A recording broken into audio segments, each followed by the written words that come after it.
L'Église chrétienne Maranatha est présente dans des nations de tous les continents de la planète.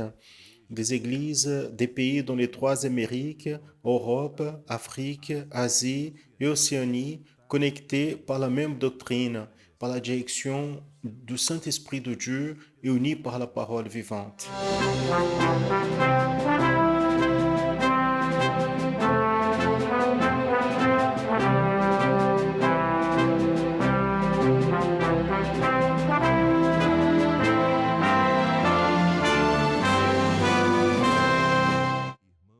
Des frères et sœurs de toutes les parties du monde participent d'un même culte, ensemble et dans un même corps et dans un même esprit. À travers le système de transmission, les membres de l'Église chrétienne Maranatha de toute la planète vivent un moment d'unité et de communion, comme l'ont vécu les Hébreux à leur sortie d'Égypte et les disciples avec le Seigneur Jésus à la veille de sa mort à la croix de Calvaire. Des personnes de toutes les parties du monde sont touchées par l'évangile éternel et par le message du retour imminent du Seigneur Jésus.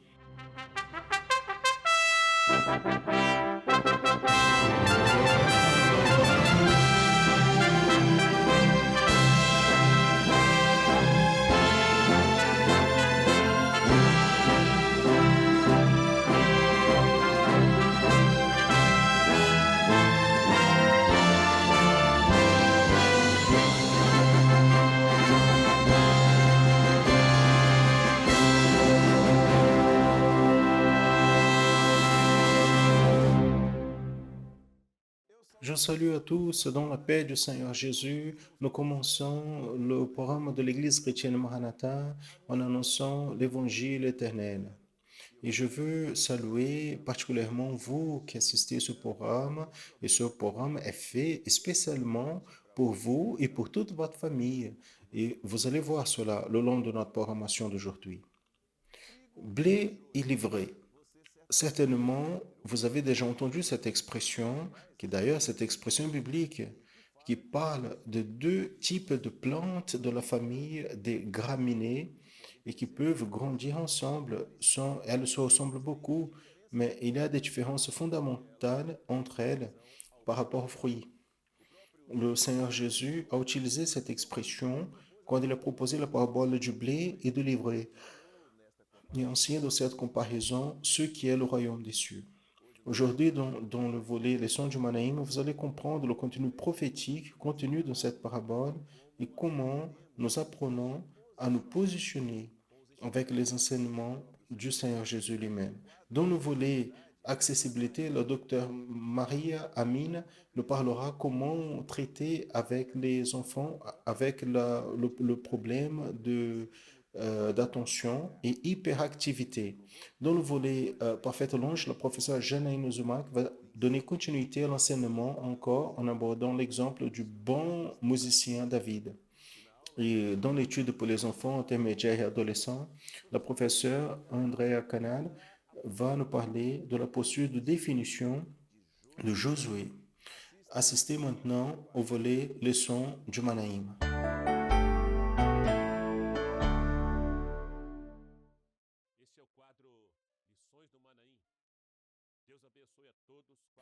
Voici le volet Leçon du Manaïm. Que Dieu bénisse à tous dans la paix du Seigneur Jésus. Pasteur Sergio, la paix du Seigneur. La paix du Seigneur, Pasteur Daniel, la paix du Seigneur à tous. Tout le contenu présenté dans ce volet a comme base le séminaire, l'école biblique dominicale de l'Église chrétienne Maranatha. Notre école biblique dominicale est transmise tous les dimanches à 10 heures par le canal officiel du YouTube de l'Église chrétienne Maranatha et via satellite dans les termes qui sont déjà, dans les temples qui sont déjà ouverts dans les matinées de dimanche. Pour interagir avec le programme et nous envoyer un message, il suffit de pointer le code qui apparaît à l'écran. Nous allons citer quelques messages reçus dans la semaine dernière. Un de ces messages venu de Sainte Catarina, envoyé par Haroldo Soares, qui nous a dit: le programme en annonçant l'évangile éternel nous éveille à la préparation faite par le Saint-Esprit pour entrer dans le royaume de Dieu et servir à lui dans son œuvre, en vivant en communion dans le corps qui est l'Église. Maria Luisa Guerra, de Armação dos Búzios, Rio de Janeiro, nous a écrit: Je vis des grandes expériences avec Dieu à travers le programme. Je suis amené encore plus davantage à toucher le secret de la parole par la révélation du Saint-Esprit, qui nous fait comprendre le merveilleux plan de Dieu pour notre salut. Gloire à Dieu. Et dans la formation d'aujourd'hui, nous allons parler de la parabole du blé et de l'ivraie, qui est enregistrée en Matthieu, chapitre 13, des versets 24 au 30 et de 36 à 43, et qui porte un enseignement très important pour le moment prophétique que nous sommes en train de vivre. La grande importance de cette parabole est le fait qu'elle nous montre avec clarté la prophétie relative aux bénédictions et jugements qui sont liés au retour du Seigneur Jésus. Et il est important, Daniel, de souligner à propos du retour du Seigneur Jésus quel est le plus grand résultat que cela apportera. Et c'est lequel? C'est l'enlèvement de l'Église qui est proche de se passer. Et cela, nous pouvons affirmer en examinant la parole de Dieu, comme en Marc 13, 29, que le propre Seigneur Jésus nous a dit: Sachez que le retour du Seigneur Jésus est aux portes. Ce texte biblique, le Seigneur Jésus, après d'avoir cité les faits qui indiqueraient la proximité de sa venue, il a rajouté en disant: Ainsi, vous aussi, quand vous voyez ces choses, sachez que il est proche, aux portes. Amen. Les prophéties, et cela est un autre point très important, les prophéties bibliques attestent, affirment sans aucun doute que bientôt, très bientôt, le Seigneur Jésus viendra. Jésus, il reviendra pour chercher son Église. Ces prophéties qui concernent le moment sont toutes accomplies, c'est-à-dire tout est prêt pour le retour du Seigneur Jésus. Quand le Seigneur Jésus reviendra, les chrétiens en Jésus que seront vivants seront amenés et enlevés. Il viendra dans les nuages, nous dit la Bible, avec grand pouvoir et avec grande gloire. Ce qui se trouve dans ce texte, dans la parole, qui montre le Fils de l'homme, Jésus, viendra, comme vous avez cité, avec grand pouvoir et gloire. Nous avons déjà vu donc que le retour du Seigneur Jésus peut se passer à n'importe quel moment. Et nous allons aussi confirmer dans la Bible, dans la parole de Dieu, la manière comme les chrétiens seront enlevés et amenés à l'encontre de Jésus, qui est là. Le Seigneur Jésus, il enverra ses anges et il rassemblera ses choisis, ainsi se donnera l'enlèvement de l'Église. Avant d'entrer dans la parabole du blé et de l'ivraie, il est nécessaire, bien aimé, de souligner que la Bible, elle se présente comme la parole de la vie. Mais elle, observez bien, la Bible, elle doit agir dans nos vies aussi comme parole vivante. Et la Bible, elle est parole de la vie parce qu'elle nous apporte de connaissances. La Bible nous apporte des enseignements, des règles et des ressources qui, quand ils sont observés par les personnes et même les familles, ils deviennent une base solide et sûre pour diriger la vie, il est vrai. Mais il ne suffit pas seulement avoir la connaissance biblique. Une fois que le principal objectif de la parole de Dieu comme parole vivante est générer le salut dans la vie de l'homme par la révélation du Saint-Esprit.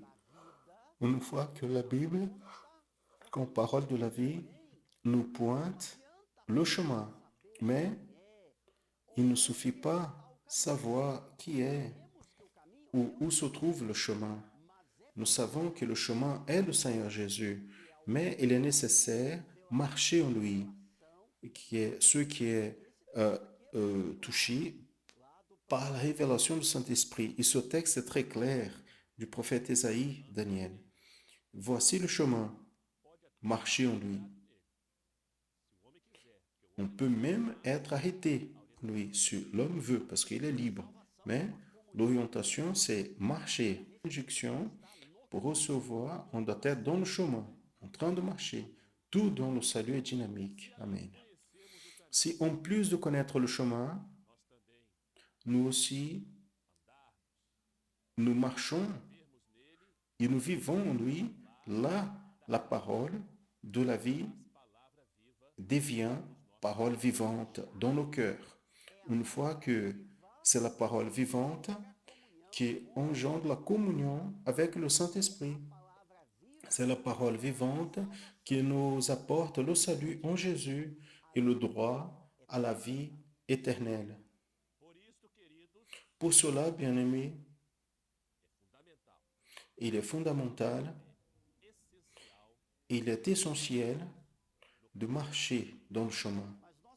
Bien, mais nous parlons sur la parabole aujourd'hui. Nous avons déjà cité, nous allons porter la parabole du blé et de l'ivraie. Il est important de souligner que nous cherchons toujours à partager par-dessus tout le sens prophétique qui est contenu dans les signes et avertissements adressés par Jésus aux chrétiens dans ce temps que nous vivons. Nous apportons aussi, bien sûr, des informations historiques et géographiques, mais la plus grande mise en évidence est toujours le contexte prophétique. Afin de mettre en contexte l'aspect géographique, nous montrerons ici l'endroit où le Seigneur Jésus a proféré la parabole du blé et de l'ivraie. Voici la carte de la région, l'Afrique, ici l'Asie, la région d'Israël.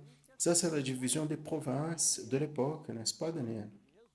Dans le temps de Jésus. Et le plan, et il va s'approcher afin de voir l'endroit où le Seigneur Jésus a proféré cette parabole. Ici, c'est la mer de la Galilée, aussi appelée le lac de Génézareth. Et c'est dans cette région, le Seigneur Jésus a appelé des hommes qui sont devenus des apôtres et a apporté beaucoup d'enseignements et a cité ces 7 paraboles qui se trouvent dans le chapitre 13 de Matthieu. Voici une vue aérienne. C'est exactement ici, dans cette région. Exactement. Dans cette région soulignée. Ici, c'est déjà une image des jours d'aujourd'hui. Dans cet endroit que le Seigneur Jésus, à partir de là, alors, on voit une vue à partir du mont, la montagne où Jésus a proféré le message en parlant des béatitudes. Dans cette région, beaucoup de prédications, beaucoup d'enseignements glorieux, prophétiques, a été apporté par le Seigneur Jésus. En rappelant que le principal objectif de la parabole du blé et de l'ivraie est amener l'homme à un besoin, le besoin de l'âme, ou sa plus grande nécessité, c'est porter l'oreille à la voix du Saint-Esprit dans cette dernière heure. Porter l'oreille, c'est de garder et vivre la parole de Dieu. Vivre la parole vivante. Amen. Et la semaine dernière, nous avons parlé sur la parabole du semeur, en montrant que le Seigneur Jésus est celui qui sème, comme se trouve ici dans le texte. Voici le semeur est parti pour semer. C'est-à-dire, Jésus est celui qui lance la sémence. Et c'est quoi la sémence? La sémence est la parole de Dieu. Et cette action bien-aimée du Seigneur Jésus, enregistrée dans la Bible, de partir pour semer, se passe en faveur de nos vies, y compris à travers de ce programme, une fois que la parole de Dieu est semée. Amen. Pour cela, devant ce qui est le plus grand objectif de la parabole du blé et de l'ivraie, nous allons renforcer le besoin du soin qu'on doit avoir avec la sémence que nous recevons de la part de Dieu. Observez à ce propos le message envoyé par Sibeli Cristina Torrano Dantas de São Paulo capitale qui nous a dit: voici la parabole, nous parle du moment final quand les moissonneurs, les anges, feront la séparation entre ceux qui ont reçu la parole du royaume, ont entendu et ont porté du fruit, et ceux qui n'ont pas porté du fruit. Les 7 paraboles racontées par le Seigneur Jésus dans le chapitre 13 de Matthieu sont liées à l'enseignement sur le royaume des cieux. Et pour cela aussi sont connues comme les paraboles du royaume, une fois que toutes apportent des prophéties, des bénédictions et aussi de jugements. Et dans la parabole, de manière spécifique du blé et de l'ivraie, dans la figure du Seigneur Jésus, dans la figure de l'homme, le semeur, a lancé la bonne sémence dans son champ. Et, et ce fait raconté dans la parabole fait référence, comme nous avons déjà dit, à la parole de Dieu qui est annoncée comment? Par l'action du Saint-Esprit. En plus de cela, en dormant ceux qui étaient dans le champ, ceux qui avaient reçu la bonne sémence, l'ennemi est venu et a semé l'ivraie parmi le blé. Et quand le blé a porté le fruit, est apparu aussi l'ivraie. Cet aspect est fondamental. Observez, il y a beaucoup de personnes que, en ayant reçu le message de la parole de Dieu, et même après avoir eu une expérience de salut, sont en train de dormir spirituellement.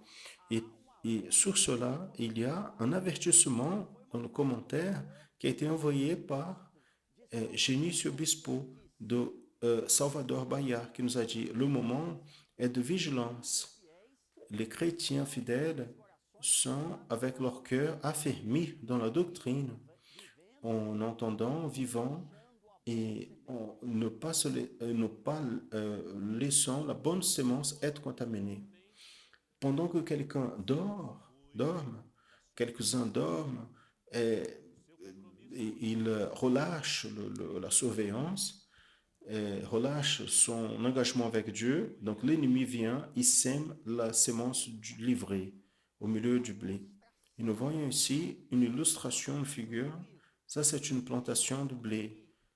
Le livret, tout est déjà, tout a grandi.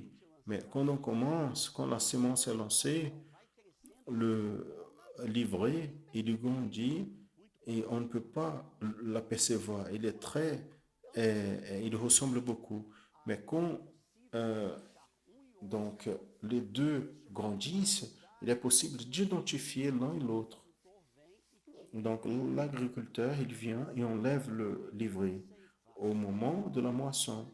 Et quel est le grand problème du livret? L'ivraie, c'est une plante, nous venons de montrer, qui ressemble beaucoup au blé, mais il ne porte pas de fruits. Au contraire, le livret c'est une herbe qui dérange la plantation de blé. Et dans cette parabole, le livret a été planté pour empêcher la croissance et la fructification du blé.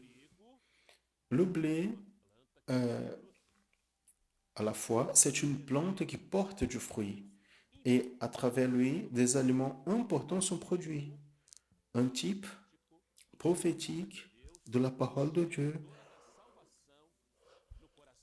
qui génère le salut dans le cœur de l'homme. Il est important, Daniel, d'éclaircir ici qu'à l'intérieur de l'Église, c'est-à-dire au sein de l'Église du Seigneur Jésus, il existe le blé et aussi il existe l'ivraie. Et quand on regarde une plantation de blé comme elle est là, nous savons que les deux sont là. Il y a le blé, il y a l'ivraie. Mais l'évidence de l'ivraie, soulignée ici dans ce cercle rouge, se fait seulement quand ils grandissent. Et aussi, observez bien, le blé est la nourriture, le livret non. Le livret, il ne nourrit pas, il n'est pas ferme, il est amené par le vent. Ce n'est pas la fonction humaine de l'homme enlever le livret au milieu du blé. Cela est déterminé pour le moment de la fin. La croissance des deux est liée avec l'histoire de l'Église. Et nous voyons ici dans le texte que vous venez de dire, Daniel, le Seigneur Jésus a dit dans cette parabole, laissez pousser les deux ensemble, mais jusqu'à la moisson. Et au moment de la moisson, le blé sera ramassé dans le grenier, l'église enlevée pour se retrouver avec le Seigneur Jésus, avec les anges et habiter éternellement avec lui. Le grenier a été une figure de langage qu'il a utilisée pour parler sur l'éternité. Exactement. Le livret, il est brûlé. L'évangile, il grandit dans la foi. Il grandit dans la fermeté des serviteurs de Dieu. L'évangile grandit dans la doctrine, dans la communion. Et ces valeurs sont représentées par le blé. Mais l'Église fidèle, elle a toujours retrouvé de l'opposition, des empêchements qui sont des figures de livret. La moisson est un moment où le semeur ramasse les fruits. La moisson, donc, c'est un acte exclusif de Dieu qui parle de l'enlèvement, exactement de l'enlèvement de l'Église. Parce que c'est en ce moment, au moment de l'enlèvement de l'Église, qu'il y aura la séparation entre ceux d'un côté qui servent à Dieu, qui pratiquent sa parole, représentés, cela, ou ces personnes représentées par le blé, la séparation de ceux qui ne vivent pas la parole de Dieu livrée. Ceux qui n'ont pas été fidèles euh, euh, vont vers une éternité sans Dieu, mais ceux qui restent fidèles vont vers une éternité avec Dieu. Donc, voyez le message de Bianca Lourenço de Três Pontas, Minas Gerais. Jésus a dit que le livret et le blé vont grandir ensemble jusqu'à la moisson. Et l'ivraie ne sera pas arraché avant. L'homme fidèle, le livré, a une opportunité à cette heure-là. Il y a donc cette opportunité pour l'homme. L'homme qui sait ce qui est réservé pour le blé et de l'ivraie. Donc, vous avez à ce moment une opportunité, une chance, une porte qui s'ouvre afin que vous puissiez chercher une bénédiction de la part de Dieu pour votre vie, pour votre cœur, votre communion, votre vie spirituelle. Et cela est renforcé dans le commentaire de Julia Caldas d'Andrade, Brasilia, District fédéral. Le livret et le blé grandissent ensemble et sont et ils se ressemblent beaucoup, mais au moment de la moisson, le blé est gardé dans le grenier, car son fruit produit la nourriture, mais l'ivraie est brûlée. De la même manière sera dans le jour de la venue du Seigneur Jésus. Il cherchera ceux qui vivent sa parole et ont porté du fruit. Et Dieu, il préserve. Quelle chose glorieuse cela. Dieu préserve et il préserve la foi de ceux qui à lui restent fidèles et qui bataillent avec toute leur vie, tout leur cœur pour les valeurs célestes. La parole de Dieu est prêchée et elle a besoin d'être reçue et exercée en tant que parole vivante, celle qui est révélée par le Saint-Esprit pour le salut qui apporte la vie éternelle. Dans les paraboles du royaume, cela est très clair, tel comme aussi dans ce texte biblique que le royaume du Seigneur Jésus n'est pas de ce monde. Le royaume de Jésus est éternel. Il dit en Jean 18, 36, « Mon royaume n'est pas de ce monde. » L'Église, elle arrive à son moment final, qui se donnera quand le Seigneur Jésus reviendra. À l'enlèvement, le Seigneur Jésus viendra avec les moissonneurs, les anges, pour chercher les chrétiens fidèles. Les anges sont attentifs et prêts en attendant l'ordre de Dieu le Père. Les trompettes sont jouées. Donc, ce n'est pas la peine de fuir cela. Il est nécessaire de faire face à cette vérité et chercher une bénédiction tant qu'il est temps. Maranatha, le Seigneur Jésus vient. Gloire à Dieu. Continuez à assister le programme en annonçant l'évangile éternel avec les parties qui viendront dans la séquence. Nous laisserons maintenant une question à être étudiée et répondue. Et faites attention. Commentez et citez les versets correspondants des raisons par lesquelles nous pouvons affirmer que les valeurs qui suivent sont semblées. Lettre A. Révélation ou parole révélée. B. Dons spirituels. C. Clameur par le sang de Jésus. Vous pouvez voir déjà un code, un QR code. Vous pouvez approcher l'appareil photo de votre smartphone sur ce code et cette question qui parle de ces items, de ces valeurs, le blé, cela va apparaître directement dans votre WhatsApp. Vous pouvez étudier, prier et après nous envoyer un message. Participez, bien-aimés. Il est très important pour nous d'avoir votre participation. Ensuite, nous allons entendre, nous allons participer d'une louange, d'un chant de glorification à Dieu. Il y a toujours une bénédiction en plus, il y a toujours une bénédiction spéciale dans la louange et dans l'adoration à Dieu. À tous, la paix du Seigneur Jésus, la paix du Seigneur.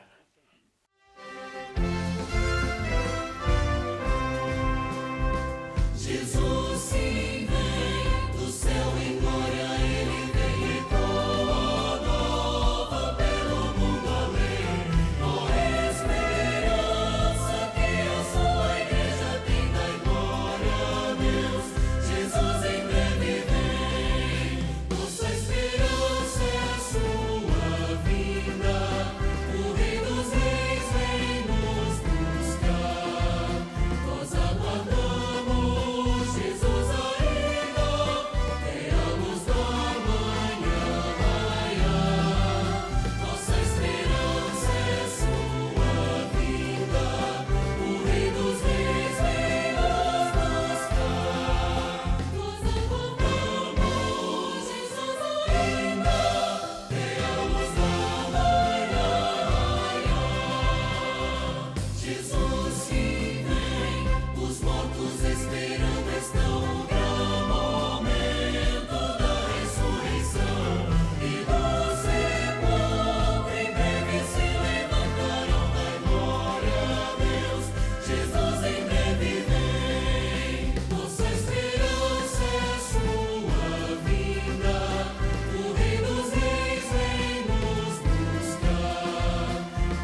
Gloire à Dieu. Chacun de nous a besoin de choisir si nous allons tendre ce qui est blé ou ce qui est livré. Le problème de déficit d'attention à cause de l'hyperactivité, c'est un problème neurobiologique euh, de cause génétique qui apparaît dans l'enfance. Ainsi que l'autre problème, ceci est toujours un défi pour les parents et l'Église de traiter avec les enfants qui présentent des symptômes de ce problème.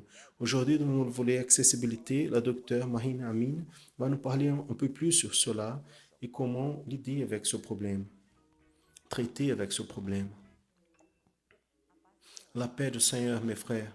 La thématique d'aujourd'hui, c'est TDAH pour donc un problème de déficit d'attention et hyperactivité. C'est un problème qui a besoin dans quelques cas, d'accessibilité. La première chose que je veux vous dire, c'est que TDAH existe. Et il y a quelques mythes et vérités que je voulais dire. Vous allez voir beaucoup de cela sur Internet, on entend parler sur ça, et que ce n'est pas vérité, c'est un mythe par rapport à cette déficience. Et TDAH, ce n'est pas nouveau. Il y a des registres dès 1845.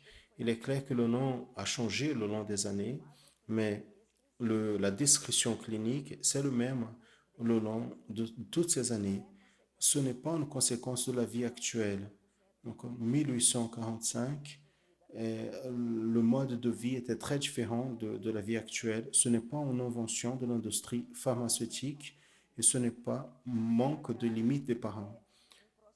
TDAH, c'est un processus neurobiologique. Donc, c'est quelque chose qui se passe au niveau du cerveau, dans le fonctionnement chimique du cerveau.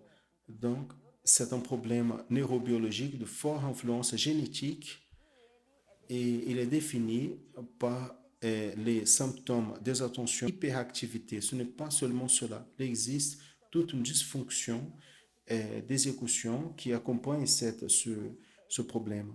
Mais la base concerne ces trois symptômes. Hyperactivité, ce n'est pas un diagnostic, ce n'est pas un synonyme de TDAH. Donc, on peut voir plus ou moins hyperactivité en dépendant du malade. Et en rappelant que des attentions, impulsivité, hyperactivité ne sont pas exclusivité de TDAH. Donc, il faut faire un diagnostic différentiel. Et attention, le TDAH est le symptôme que la personne démontre en conséquence de ce problème va changer le long de la vie. Comme c'est un processus génétique, il est présent dans la vie de la personne, comme le bébé, et il l'accompagne jusqu'à la fin de sa vie. Et l'impact, il ne concerne pas simplement l'école. Dans les notes, il est très commun de recevoir les patients qui viennent chercher un traitement à cause de préjudices à l'école académique. Mais ce problème, il porte un impact sur la vie de la famille sociale, académique et aussi affective. Donc l'impact, il porte dans toute la vie de la personne. Et le TDAH, et il n'a pas de doute sur ça, et il y a une vulnérabilité génétique, et c'est là que se trouve la différence du degré du symptôme, parce qu'on peut voir plus ou moins des gènes qui sont affectés, et il est influencé aussi par les facteurs environnementaux. Et cela fait ce que le TDAH soit un problème dimensionnel. Et c'est quoi ça? Donc il y a une pointe extrêmement léger et un autre extrême très grave. Et cette différence de l'intensité du problème fait ce que les personnes pensent que ceux qui sont dans cet extrême où le problème est léger n'a pas de TDAH, mais elle a le problème. Donc, le préjudice dans tous les secteurs qu'on a vus, ce sont ces préjudices qui nous disent s'il y a un besoin de traitement ou pas. Nous allons continuer à parler dans la prochaine édition sur comment faire avec les élèves à l'église, c'est bien dans les classes de l'école dominicale comme dans les temples. S'il y a un problème, vous pouvez nous écrire accessibilité@presbyterio.org.br. La paix du Seigneur Jésus. Alors, les enfants, vous comprenez déjà comment le témoignage du grand roi et aussi le grand instrumentiste David sert comme exemple pour nous. Aujourd'hui, dans le volet Parfaite Louange, la professeure Janaïne va continuer à aborder l'histoire du bon instrumentiste David. Et comme nous avons déjà appris de son témoignage, vous savez déjà, prenez votre instrument, nous allons louer le Seigneur.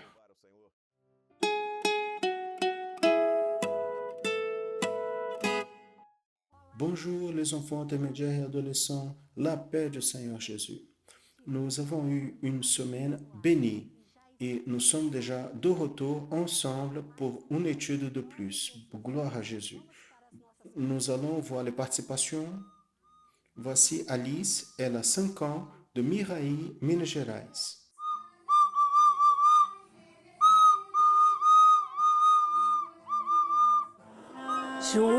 Julie a 10 ans, sera Espírito Santo.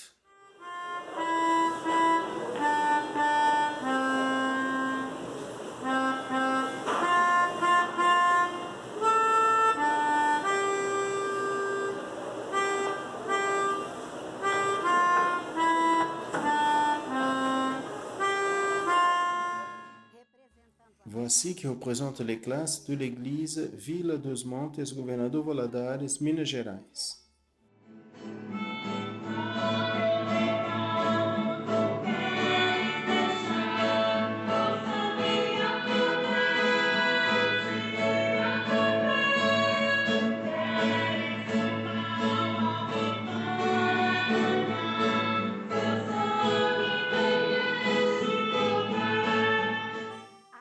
Les cousines Barbara et Beatriz de Valinhos, São José dos Campos, São Paulo.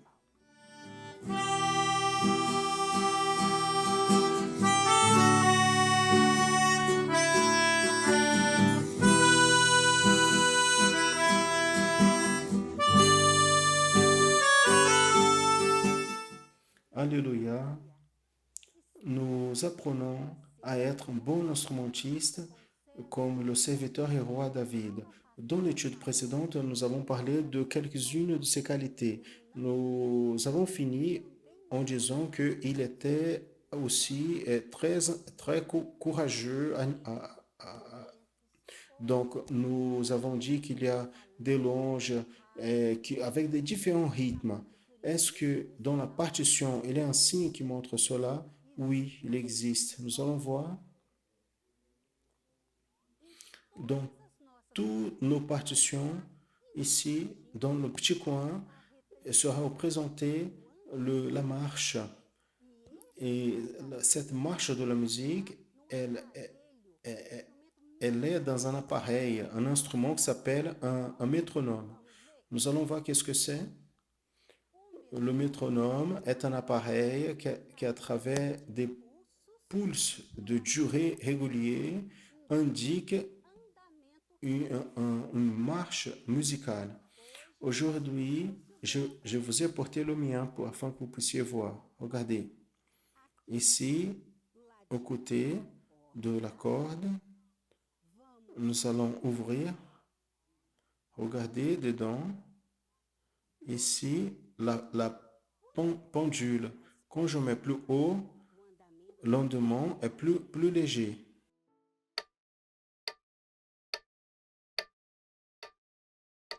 Maintenant, je vais le mettre au milieu. Donc, c'est modéré. 1, 2, 3, 4. 1, 2, 3, 4. Et maintenant, est bien plus rapide, en bas.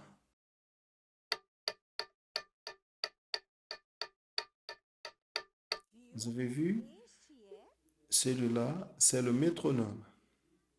Mais aussi, nous avons des mots qui viennent de la partition qui indiquent. Nous allons nous rappeler. Regardez, quand nous jouons la louange dans l'Express Nous Voyageons, il y a une demande ici pour accélérer. Et dans la louange, Jésus viendra pour me chercher. À la fin, il y a donc ralentir, ralentir. Donc on va en ralentissant le temps.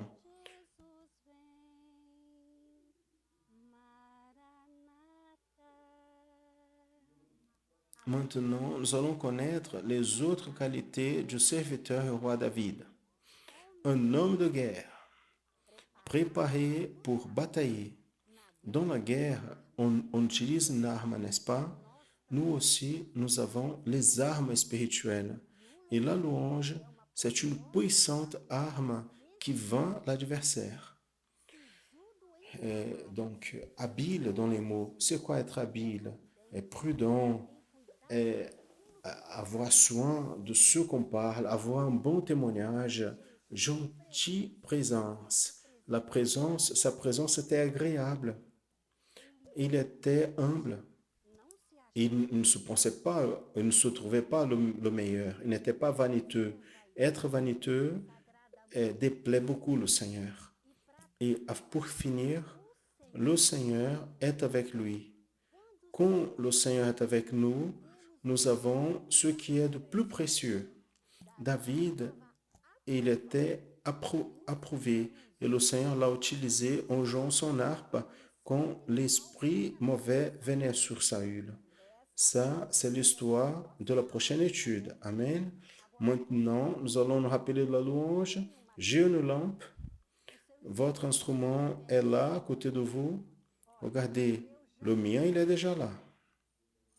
Nous allons-y. La paix du Seigneur à tous.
Il, il n'a pas une chose plus merveilleuse quand on voit un enfant, un intermédiaire, un adolescent défini dans la présence du Seigneur, en comprenant ce qu'est être un serviteur de Dieu et en témoignant à travers ses attitudes de l'œuvre de laquelle ils font partie. Aujourd'hui, dans l'étude pour les enfants intermédiaires et adolescents, la professeure Andrea Canal, à l'intérieur de la thématique le pouvoir de Dieu dans la vie de Josué, va nous parler sur comment Josué était défini devant le Seigneur.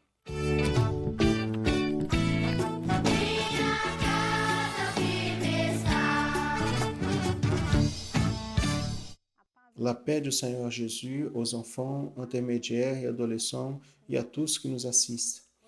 Aujourd'hui, nous finalisons notre étude sur le pouvoir de Dieu dans la vie de Josué. Dans cette dernière étude, nous allons parler sur la définition de Josué quand il a servi le Seigneur. Vous, enfants, intermédiaires et adolescents, vous savez qu'est-ce qui est être défini, être ferme, déterminé. Nous allons lire ensemble le texte biblique dans le livre de Josué. Mais s'il vous semble mauvais à vos yeux servir le Seigneur, choisissez aujourd'hui à qui vous allez servir, si au Dieu à qui vos parents ont servi, ceux qui étaient au-delà du fleuve, ou les dieux des Amoréens dans la terre où vous habitez. Mais moi et ma maison, nous allons servir le Seigneur. Gloire à Dieu. Josué était défini. Dès l'âge de très basse, il ne laissait pas s'influencer par les choses qui se passaient autour de lui. Au contraire, il entendait toujours la voix du Seigneur. Il était défini à servir le Seigneur dans tout dans sa vie. Ce, ce n'était pas important s'il vivait des moments de lutte ou de félicité. La plus grande joie était de servir le Seigneur. Après beaucoup de batailles, des jours difficiles, Josué a vu la promesse de Dieu s'accomplir. Finalement, il a eu la grande victoire, la conquête de la terre promise. Maintenant, le peuple d'Israël aurait la terre, un endroit de repos. Et plus important, cette terre a été donnée par Dieu. Mais dans cette région, il y avait d'autres peuples autour, des Israéliens qui servaient à d'autres dieux. Et Josué, il s'est aperçu que le peuple d'Israël, quand il a vécu avec ces peuples, au lieu de témoigner de Dieu puissant, il a commencé à avoir les mêmes coutumes. Ils ont commencé même à servir à d'autres dieux. Ils étaient indéfinis, inconstants. La personne inconstante, indéfinie, elle n'est pas ferme. Donc, un moment, elle pense une chose, après, elle pense une autre. Un moment, elle veut servir le Seigneur, mais un autre moment, elle veut servir le monde. Nous vivons des situations semblables. Nous vivons avec beaucoup de personnes qui ne servent pas le Seigneur. Des fois, c'est un voisin, un collègue à l'école, un ami. Mais nous devons être définis dans notre manière d'agir, de parler, pour ne pas nous contaminer avec les choses qui ne plaisent pas au Seigneur. La parole nous avertit, nous vous conformer point avec ce monde. Nous ne pouvons pas prendre la forme, vouloir imiter, vouloir paraître avec le monde, aucunement. Nous devons montrer notre nouvelle manière de vie que le Seigneur nous a donnée. Loué soit le Seigneur. Josué, il a vu sa situation et a pris une attitude. Il a convoqué le peuple et a rappelé les grands faits du Seigneur. Il s'est rappelé la manière comme Dieu a ouvert la mer Rouge, le fleuve Jourdain, a renversé le muraille de Jéricho et beaucoup d'autres merveilles.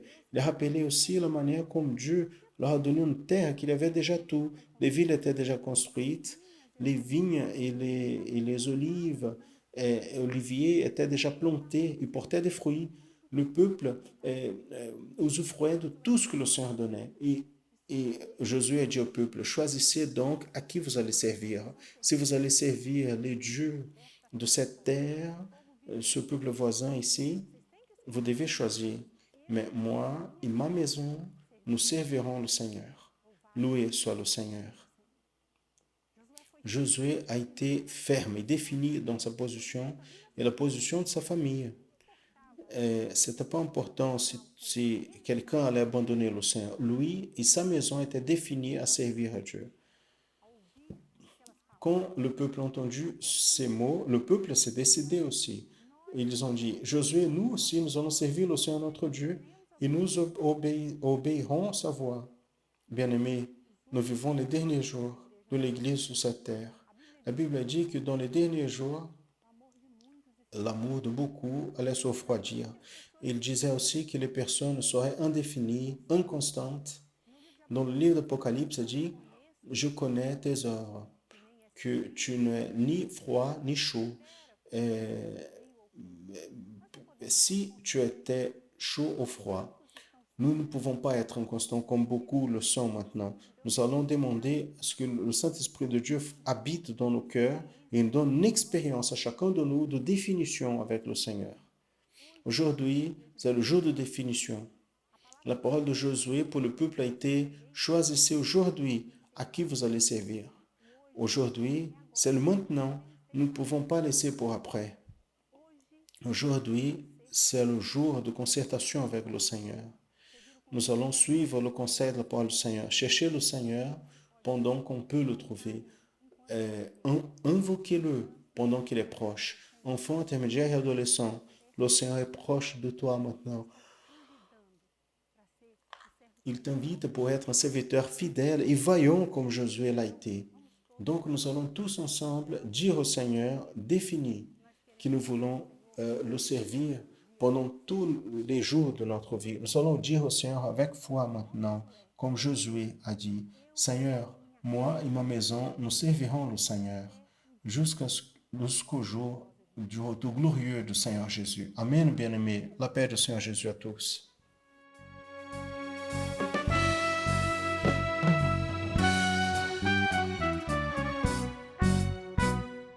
Quero ser fiel a ti, Jesus, fazer sempre a tua vontade, guardar a tua palavra, que é luz e vida para o meu caminho.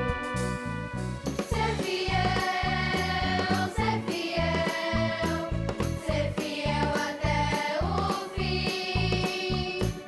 Ser fiel, até meu Jesus voltar.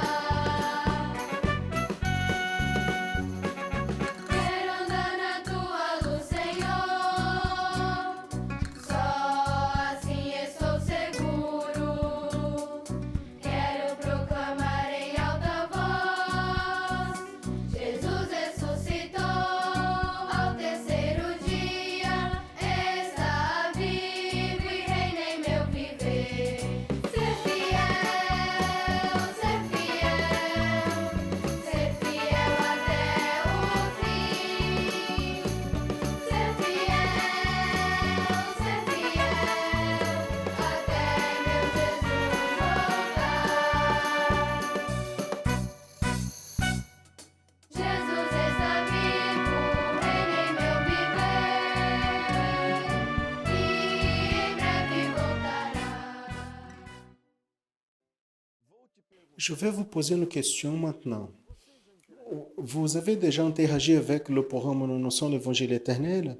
Toutes les semaines, nous recevons des centaines de messages de tout le Brésil et aussi des pays à l'étranger où notre contenu est projeté. Maintenant, nous attendons votre participation. Nous voulons savoir votre opinion sur notre programme. Envoyez un message et montre-nous de votre expérience, ce que vous avez vu ici dans la formation, l'importance de ce que vous avez entendu et vu pour votre vie. Il suffit de pointer l'appareil photo de votre smartphone vers le code qui apparaît à l'écran et nous parler sur les divers volets de ce programme, ceux qui vous aimez le plus, si vous avez un doute, indiquez le volet et votre message sera envoyé au présentateur respectif. Ce serait très bien de savoir votre opinion. Maintenant, je veux vous informer que nous avons aussi un nouveau canal YouTube, youtube.com slash Radio Manaim ICM. Ça, c'est le canal de la Radio Manaim à travers lequel vous pouvez assister à notre programmation. Vous pouvez pointer l'appareil photo de votre smartphone vers ce code qui apparaît à l'écran et accéder au culte journalier de l'Église chrétienne Maranatha par ce canal. Profitez pour liker et partager nos cultes avec les personnes que vous connaissez. C'est très simple, c'est rapide et peut amener beaucoup à connaître la vérité de la parole de Dieu. Mais maintenant, je veux m'adresser à vous qui a été touché par le message transmis à travers ce programme. Vous qui avez besoin de connaître le Seigneur et qui peut aussi connaître l'Église chrétienne Maranatha et avoir une expérience réelle avec Dieu. Si vous habitez au Brésil, nous avons un canal direct pour vous répondre. Appelez gratuitement à n'importe quel moment de la journée ou de la nuit vers ce numéro qui apparaît à l'écran 0800 707 30 76. Ça, c'est un numéro exclusif pour répondre à ceux qui au Brésil ne sont pas encore membres de l'Église chrétienne Maranatha, mais qui ont besoin d'une parole de la part de Dieu et même d'une prière. Vous aussi, vous pouvez nous suivre à travers les réseaux sociaux et accéder au site de l'Église chrétienne Maranatha et de la radio Manaïm. Téléchargez nos applications gratuites, naviguez par eux et connaissez davantage sur nous et sur nos plateformes numériques. Et tous les lundis, nous publions dans nos réseaux sociaux notre agenda hebdomadaire. Dans notre agenda, vous pouvez voir tous les contenus qui sont postés et les événements de l'Église chrétienne Maranatha. Et dans l'application de Radio Manaïm, vous pouvez entendre des louanges 24 heures par jour et vous pouvez assister et aussi partager des podcasts de messages. Et ainsi, nous arrivons à la fin de cette édition du programme de l'Église chrétienne Maranatha en annonçant l'Évangile éternel. Et n'oubliez pas, tous les dimanches au matin à 10 heures, dans le canal YouTube que je vous ai dit, j'ai mis, va apparaître à nouveau, vous assistez à l'école biblique dominicale de l'Église chrétienne Maranatha. Et la semaine prochaine, si le Seigneur ainsi souhaite, nous serons ensemble encore une fois à cette heure-ci avec une édition de plus de la programmation en annonçant l'Évangile éternel. Maranatha, le Seigneur Jésus vient.